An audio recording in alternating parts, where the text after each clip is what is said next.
Hola amigas y amigos, esto es Desde la Oscuridad, un programa con una perspectiva macabra y sombría sobre el mundo y sus personajes. Espero que lo disfruten. Yo soy su amigo Julio Valderas y recuerden que estamos transmitiendo completamente en vivo desde Moro Comunicaciones. Le agradezco muchísimo a Dani en los controles técnicos, al licenciado Inés, al licenciado Alejandro por permitirme llegar hasta ustedes a través de este espacio. Recuerden seguir a Moro Comunicaciones en redes sociales, están en Facebook, Twitter, Instagram, TikTok, YouTube, en todas las plataformas donde constantemente comparten información de actualidad y muy interesante. Amigos, hoy es martes 3 de octubre de 2023, nuestro primer programa del mes de octubre.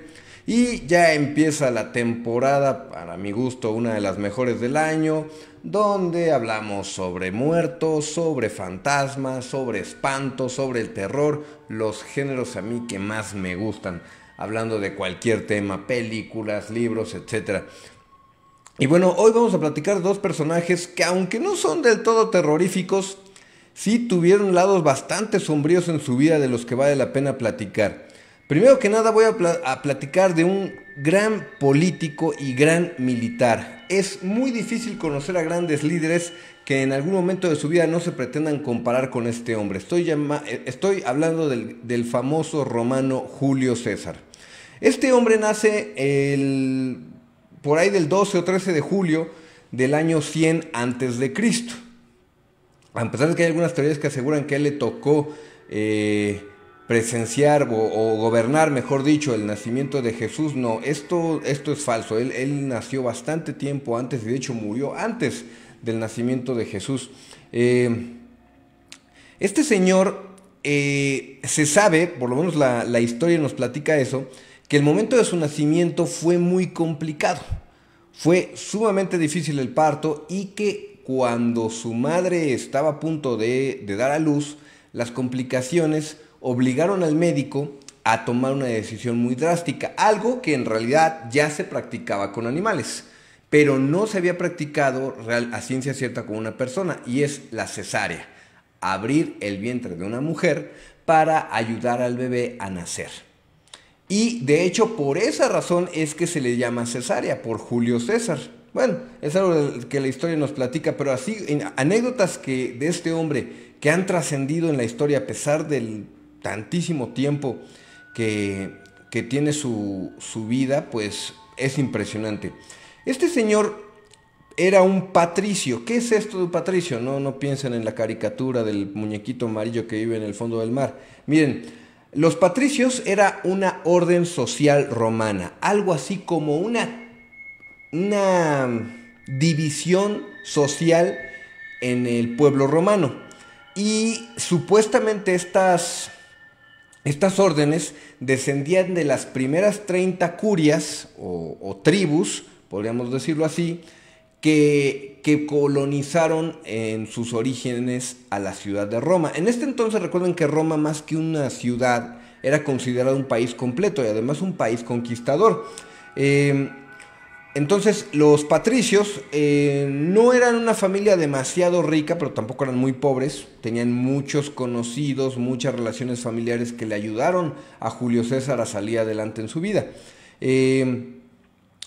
Él se inicia desde muy joven, pero muy jovencito en la política, nada más y nada menos que a la edad de 16 años, porque un tío suyo le ayuda a que sea nombrado Flamen Dialis. ¿Qué es esto? Pues es un cargo religioso.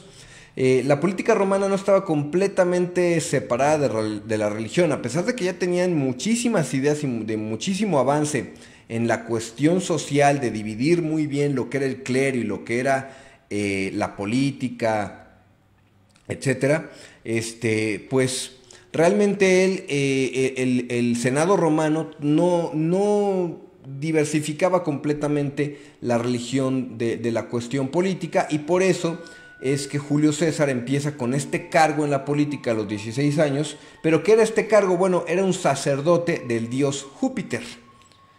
Es muy interesante la mitología romana porque es muy similar a la griega, y si le rascan un poquito es muy similar a muchísimas otras mitologías. Los orígenes de sus dioses más principales es impresionante, da muchísimo material para comentarlo, pero bueno, ya tendremos oportunidad de ramificarlo un poquito en otros programas.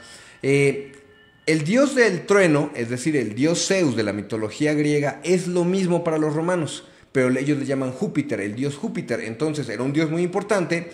Julio César llega a ese cargo por influencia, algo que no desapareció en la política desde entonces, y entonces es así como él empieza su cuestión, su trabajo político a través de la religión. En esa época en Roma había un dictador, pero algo curioso, los dictadores romanos de esta época no eran como los que conocemos ahora, que eran autoritarios, que llegaban al poder por la fuerza, que se instalaban en contra de la voluntad de otras fuerzas políticas. No, ellos llegaban por decisión del Senado romano. Se les llamaba dictadores porque dictaban leyes. Sí les otorgaban muchísimo poder, pero se los otorgaban. Realmente no era que lo tomaran. Entonces, en esta época, el dictador romano en turno era un hombre llamado Sila, un tipo muy poderoso, pero que no quería a Julio César. No le caía nada bien. Tuvo problemas ahí por una relación amorosa con él. Y incluso se sospecha que Sila, el dictador romano en turno, manda a matar a Julio César. Pero nuevamente intervienen las relaciones familiares, políticas y sociales. La familia de su madre interviene para que le perdonen la vida, nada más que él ya no podía seguir ocupando este cargo de Flamen Dialis, el sacerdote. Entonces ahí empieza la carrera militar de Julio César. Hay que reconocer que es un hombre muy inteligente. Realmente se habla de sus proezas tanto políticas como bélicas. Esto sucede cuando él tenía más o menos unos 20 años y es enviado a Asia.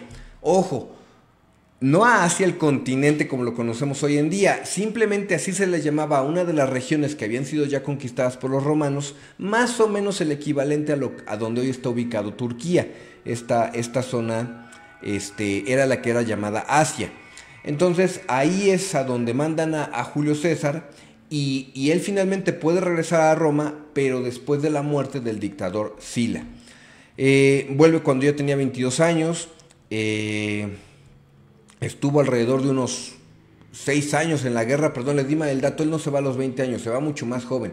Él se va desde muy muy joven, prácticamente empezando su puesto político, se tiene que ir a Asia para empezar la carrera militar, porque de lo contrario lo hubieran asesinado. Entonces destacó mucho en el ejército romano y fue subiendo en algunos cargos. Cuando regresa a Roma, incluso ejerció un tiempo las leyes. Recuerden que todavía hasta la fecha en las universidades se estudia el derecho romano porque ellos instalaron muchísimas dogmas, muchísimas cuestiones que hoy todavía se analizan en la cuestión jurídica, que todavía se obedecen por congruentes, por factibles, por realistas. Entonces Julio César, además de todo, sabía ejercer la ley y la ejerció un tiempo en esta época. Pero a los 27 años más o menos, él se convierte en pontífice. Vuelve a una cuestión ahí de la vida política combinada con la religiosa, porque el pontífice en esa época era algo así como un cardenal de aquella lejana época. Y en esta temporada, siendo todavía un poquito entre militar y político, se hace muy amigo de otro personaje romano muy importante que se llamaba Pompeyo. Pero esta relación desafortunadamente no terminó nada bien. Después de acumular poder, experiencia, influencia, era un tipo muy inteligente, es enviado como cónsul a Hispania. Nuevamente, Hispania no es España, o lo que actualmente es España, es únicamente una parte que ya había sido conquistada por los romanos, que pertenece actualmente a España y que desde entonces se tenía este nombre. Entonces se va como cónsul a Hispania y su poder empieza a crecer bastante. En Hispania ocurre algo interesante con Julio César.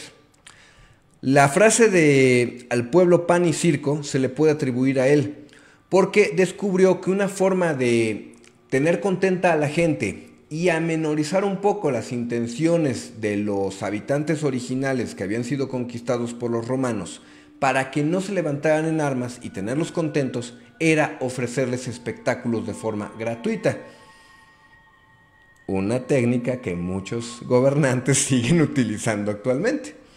De ahí viene la frase de al pueblo pan y circo, porque es donde él empieza a organizar juegos en los circos romanos ambulantes, donde enfrentaban a gladiadores con bestias o gladiadores entre ellos, las cuadrigas, etc. Entonces la gente pues de esta forma como que alimentaba su sed de sangre y de violencia, y así limitaban las intenciones de levantarse en armas contra los romanos. Fue una técnica muy cruel, muy despiadada. Muchísima gente murió de formas horribles en este tipo de espectáculos, pero la verdad es que le funcionó bastante bien. Durante prácticamente todo el Imperio Romano esta técnica se siguió aplicando tanto en los territorios conquistados como en la propia Roma. Ahí tenemos el Coliseo, que hasta la fecha existe, y cualquiera que haya visto la película de Ben-Hur, de Gladiador, sabrá de lo que le estoy hablando. Entonces, él continuó desarrollando su carrera político-militar en otros territorios conquistados y finalmente, en el año 52 a.C., se da una victoria muy importante para Julio César. En un día como hoy, derrota al líder de los galos, los antepasados de los franceses, al señor Vercingétorix.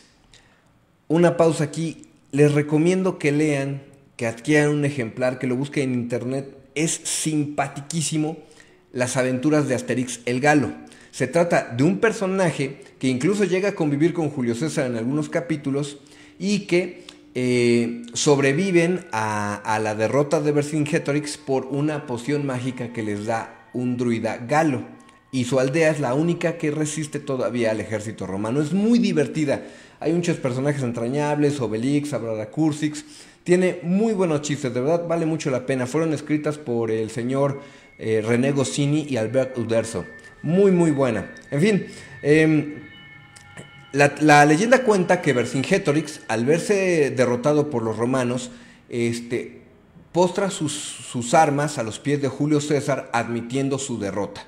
Esta victoria fue muy muy importante para Julio César, porque prácticamente de aquí, de la victoria sobre los galos y la invasión de la Galia, es donde logra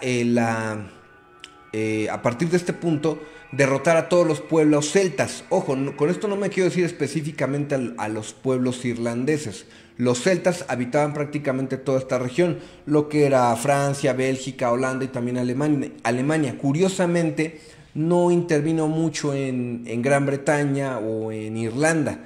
Les interesaba mucho, sí llegaron a invadir la isla, pero realmente no lo consideraban un territorio tan importante. Pero prácticamente todos estos pueblos fueron conquistados por Julio César. También peleó contra los enemigos del pueblo de Alejandría, lo que hoy es Egipto. Y peleó nada más y nada menos para defender los intereses de la propia Cleopatra, porque eran aliados en aquella época, Roma y Egipto. Pelearon muchas batallas y los romanos ayudaron muchísimo al pueblo egipto. Dicen que ahí tuvo muchísima influencia la señora Cleopatra. Dicen que sostuvo un romance con ella. La leyenda nos platica que Cleopatra y Julio César incluso tuvieron un hijo que llamaron Cesarión. Y es interesante porque este niño, Cesarión, sí existió en la vida real y llegó a gobernar Roma, si no me equivoco, bajo el nombre de Ptolomeo IV. Pero bueno, ya son muchísimas historias que tienen que ver en toda la historia política de los países, pero vale muchísimo la pena adentrarse en todos estos temas. Creció tanto el poder de Julio César que el Senado romano ya empezó a verlo como una amenaza. Él era muy conservador, muy conservador, a pesar de todas sus ideas de progreso. En muchos sentidos él quería volver a viejas prácticas que ya no eran consideradas tan trascendentes, como por ejemplo instalar una monarquía. Él quería nombrarse él mismo monarca de Roma y que fuera su descendencia la que continuara gobernando. Por eso les preocupaba mucho que él llegara al poder. Julio César nunca fue nombrado realmente emperador romano. Y en algún momento fue tanto el miedo a que él se instalara en el poder que llegó a ser dictador. Y fue el dictador, como les comenté, del personaje de Sila, que era nombrado por el mismo pueblo romano. Incluso llegó a enfrentarse a Pompeyo, porque aunque era su amigo, se dio cuenta de que era una amenaza que él llegara al poder y se volvieron enemigos. Finalmente, cuando él regresa a Roma y es nombrado dictador, se supone que se dice que él mismo se nombró dictador, pero por la forma de gobierno que existía en aquel entonces no suena tan congruente. Lo malo está en que en aquel entonces había una guerra civil dentro de Roma. Entonces todos estos elementos tuvieron mucho que ver para que él fuera nombrado dictador. Realmente él no fue un mal gobernante, pero sí era considerado un tirano. Lo que él decía se tenía que hacer y no había negociaciones ni marcha atrás. Sus enemigos en algún momento planean asesinarlo a través de sus aliados, y en particular uno muy importante del que hasta la fecha se hacen muchas referencias, llamado Marco Junio Bruto, o Brutus mejor conocido. Hay leyendas, hay anécdotas, hay historias, hay mitos que dicen que Brutus era su hijo, pero los historiadores no lo creen posible por las fechas en las que se dan las cosas. Él no era tan grande, pero Brutus tampoco era tan jovencito, entonces no es muy factible que él hubiera sido su hijo, porque lo hubiera tenido que engendrar algo así como a los 12 años, 13 años. También se dice que era su hijo adoptivo, pero no hay certeza sobre este hecho. A Julio César realmente nada más se le adjudicaron 3 hijos, pero solamente uno era legítimo. También hay otra teoría que asegura que Brutus no era ni su hijo ni su aliado, sino su amante. Se cree que Julio César en alguna etapa de su vida, pues sí, llegó a tener relaciones con otros hombres, que era bisexual, y que Brutus era su amante, que había sido adoptado porque no podía casarse con él. En aquel entonces no era bien vista la homosexualidad. Entonces lo adopta para poder estar siempre con él, y finalmente se cree que incluso Brutus es quien lo asesina. Una historia de amor completamente trágica. Finalmente Julio César es asesinado el 15 de marzo del año 44 a.C. a la edad de 56 años por sus propios aliados y en un complot organizado por el Senado romano. Pero su muerte provocó una serie de guerras internas y conflictos en Roma que fue sorprendente, porque realmente era un tipo muy admirado, muy querido, muy popular, que aunque sus decisiones eran muy tiránicas, muchas fueron bastante acertadas. Se casó con 3 mujeres y se le reconocen oficialmente 3 hijos, pero únicamente les digo, uno es legítimo, una mujer, que si no me equivoco se llamó Julia, un hijo ilegítimo y un hijo adoptivo. Aunque siempre sospechó que era bisexual, pero pues realmente jamás se comprobó. Así como Cesarión no fue reconocido como su hijo legítimo con Cleopatra, pero ese niño sí existió, y todo indica que sí era hijo de Julio César. No solamente destacó como político y militar, hay que reconocer que era un gran orador y un gran escritor. Se le adjudican frases como Vini, vidi, vici, vine, vi y vencí, alea jacta es, la suerte está echada, o la práctica que hasta la fecha también se ocupa muchísimo de divide y vencerás. Un genio, un auténtico genio, que a lo mejor era incluso adelantado a su época. Homosexual o no, tirano o no, hizo cosas increíbles, trascendió muchísimo en la historia. Un hombre que se le tuvo tanto miedo a su poder, que su propio pueblo, su propio senado decidió planear la traición y su muerte. Así como nos acordamos hoy por una de las victorias del gran Julio César. Y bueno, amigos, del personaje del que les voy a hablar ahora, a todos los que apreciamos la literatura, los libros, pero en particular el terror, el suspenso, el miedo, sabemos de quién hablamos, del señor Edgar Allan Poe. Este gran escritor nace el 19 de enero del año 1809 en Boston, pero su verdadero nombre, el nombre con el que fue bautizado, era nada más Edgar Poe. Fue escritor, poeta, crítico, periodista, pero es muy recordado por sus relatos cortos y particularmente el terror. Escribía de una forma deliciosa el terror. Es considerado el primer exponente de la novela gótica. Bien, lo gótico no es precisamente lo que hoy conocemos hoy en día, estos chicos que se disfrazan y que constantemente están en un ambiente oscuro. Lo gótico más bien se refiere a lo que resulta tenebroso en su propio entorno, que no importa hacia dónde tú te dirijas, siempre va a haber algo misterioso, oculto, oscuro. Incluso la alegría puede ser gótica dentro de este ambiente. Y este señor lo retrataba muy muy bien en sus relatos. Eh, Le pasa lo siguiente, el señor Edgar Allan Poe, les repito, no se llamaba así realmente. Sus papás mueren cuando él es muy muy joven y es adoptado por una familia de recursos económicos que se apellidaban Allan, y es así como él adopta el apellido de su nueva familia, Edgar Allan Poe. Allan no es un segundo nombre, es un apellido, pero no es su apellido original, era el apellido de la familia que lo adoptó.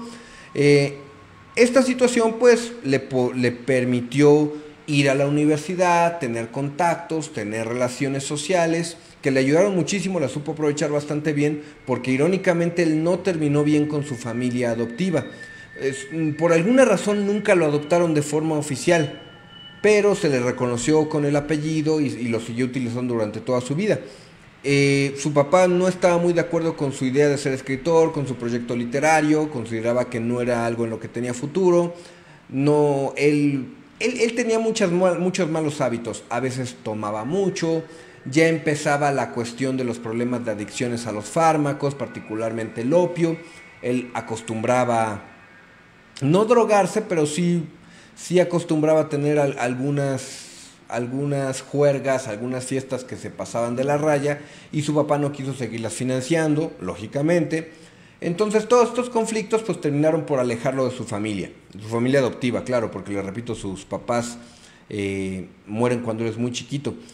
Entonces él comienza a trabajar escribiendo para algunos periódicos. Entonces siempre escribió para vivir. Y aunque no le iba tan bien al principio, tuvo que elegir entre algunos relatos cortos más comerciales, de mayor interés público, pero le funcionaron bastante bien y esto le permitió eh, ganarse la vida. Tuvo un romance en la universidad con una mujer de la que se enamoró muchísimo, pero por alguna razón la relación no prosperó. Sin embargo, se reencontraron en algún momento, pero aquí es donde la historia de Edgar Allan Poe se vuelve muy muy turbia. Miren, en el año de 1835 él se casa con una muchacha que tenía únicamente 13 años, cuando él ya tenía 27 años. Esta no es la muchacha de la que se enamoró cuando era más joven. Él se casa con su prima. Una prima suya únicamente de 13 años se casó con él teniendo 27. Algunos historiadores han sugerido que ellos nunca se casaron realmente con la intención de procrear, de tener un matrimonio. Incluso se cree que no consumaron propiamente el matrimonio. Recuerden que un matrimonio, para que se considere consumado, es cuando tienen sus primeras relaciones sexuales ya como marido y mujer. Y algunos historiadores dicen que ellos nunca lo hicieron, sino que siguieron teniendo una relación familiar de primos, pero sí se querían mucho. No tuvieron hijos. En el año de 1845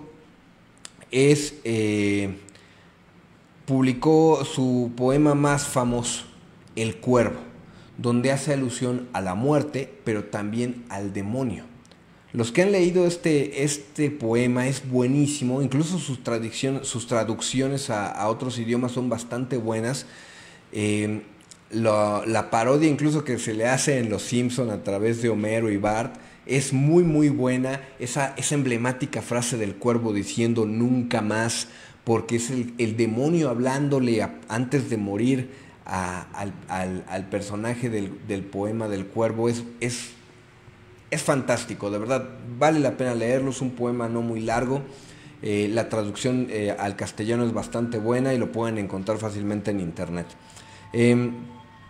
Edgar Allan Poe encontró la forma de combinar algunas materias un poquito heterodoxas con su literatura. Fue capaz de tocar temas como la cosmología o incluso la criptografía, esta parte de la ciencia que estudia los códigos.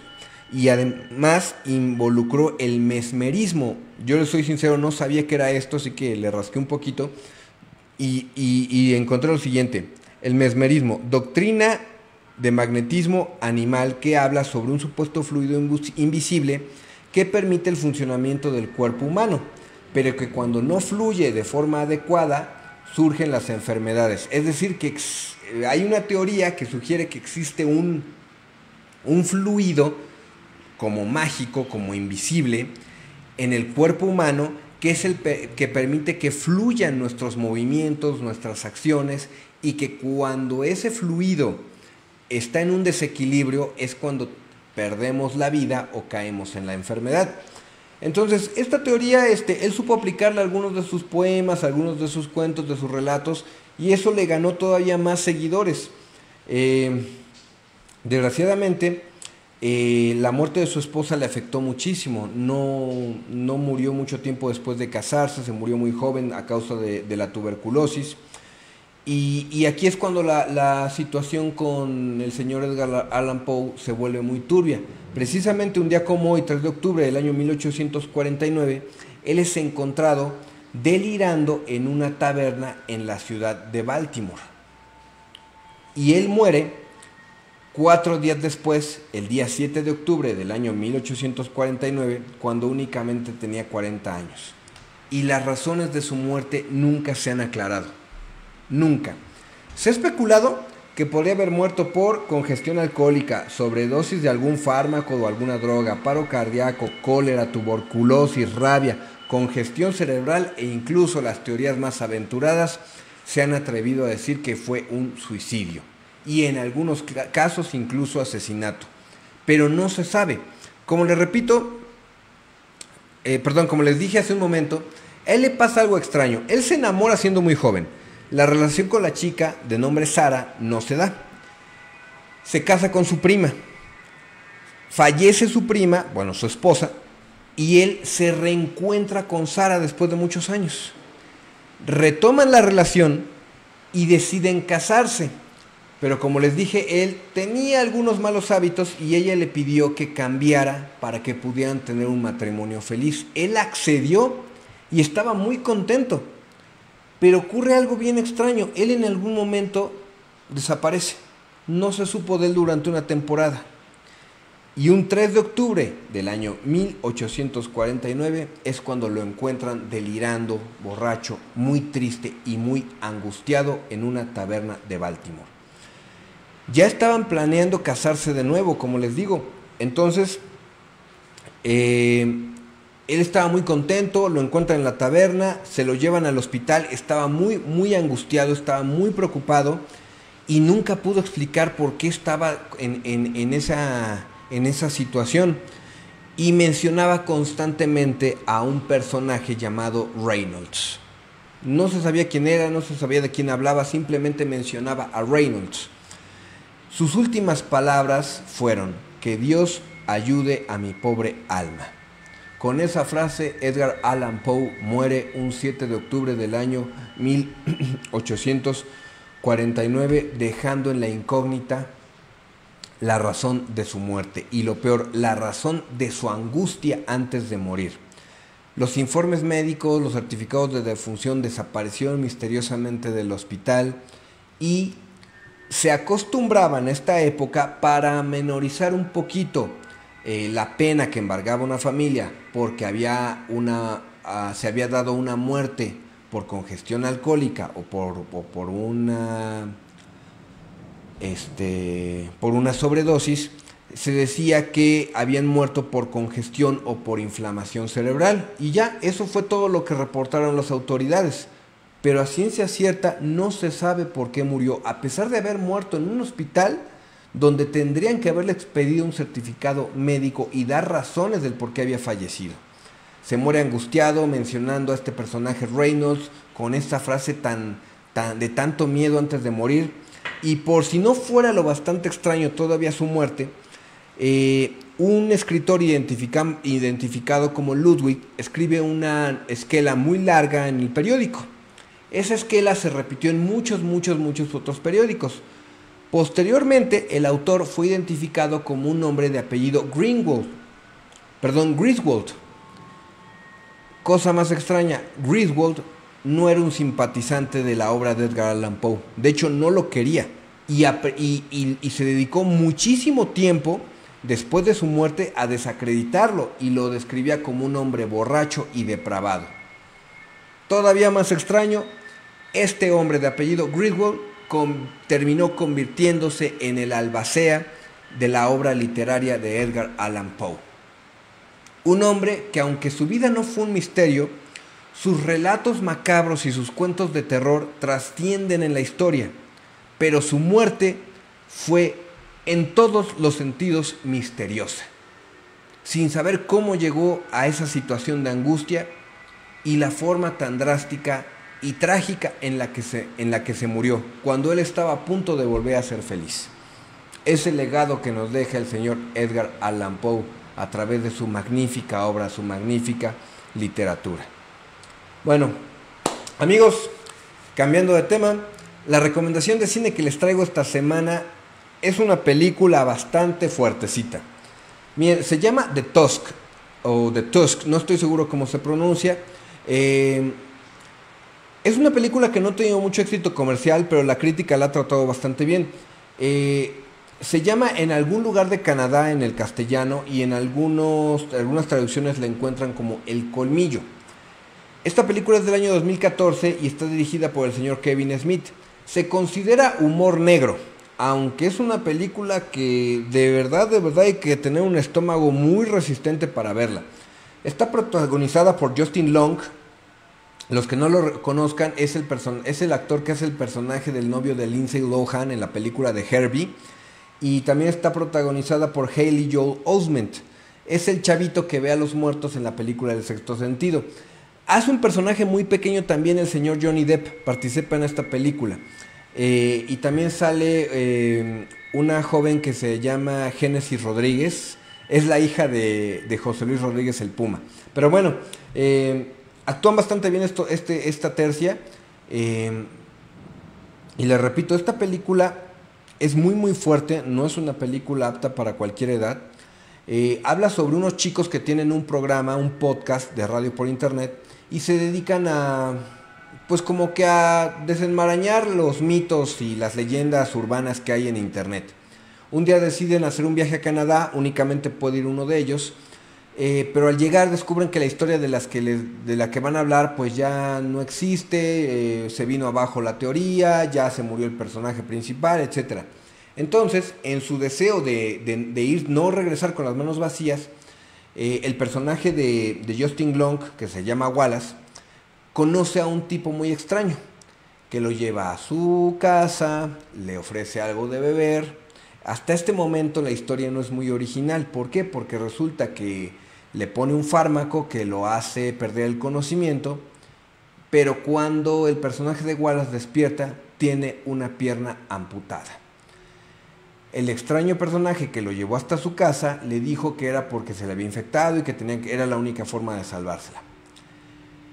En sus intentos muy desesperados por comunicarse con sus amigos, finalmente logra hacer una llamada. Ellos llegan hasta Canadá y descubren que este hombre tiene una historia muy turbia. Él en algún momento de su vida se quedó atrapado en una isla desierta, y en esta isla no había nadie. Únicamente pudo hacer amistad con un personaje muy característico, una morsa. Ya saben, estos gigantescos mamíferos acuáticos que tienen grandes colmillos. Ya saben que no les hago spoilers de las películas. Si tienen un estómago verdaderamente resistente y les gustan las películas de terror, van a soportar verla. Pero sí es una película bastante fuerte, porque este trauma de este médico con la morsa es el meollo del asunto. Entonces, les repito, se llama The Tusk, o la pueden encontrar como En algún lugar de Canadá, o El Colmillo. Es bastante buena, pero está bastante fuerte esta película, del año 2014 y dirigida por el señor Kevin Smith. Y bueno, amigos, pasamos al microrelato de esta semana. Recuerden que Todos mis microrelatos están en mis redes sociales, ahí los encuentran. Únicamente yo se los traigo de viva voz para que los puedan vivir un poquito más.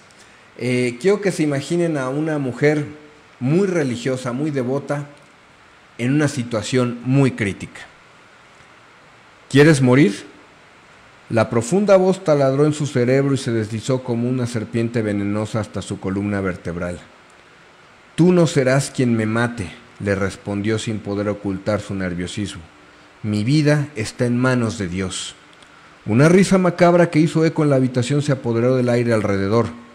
Él no vendrá a salvarte, le dijo otra voz cerca del oído.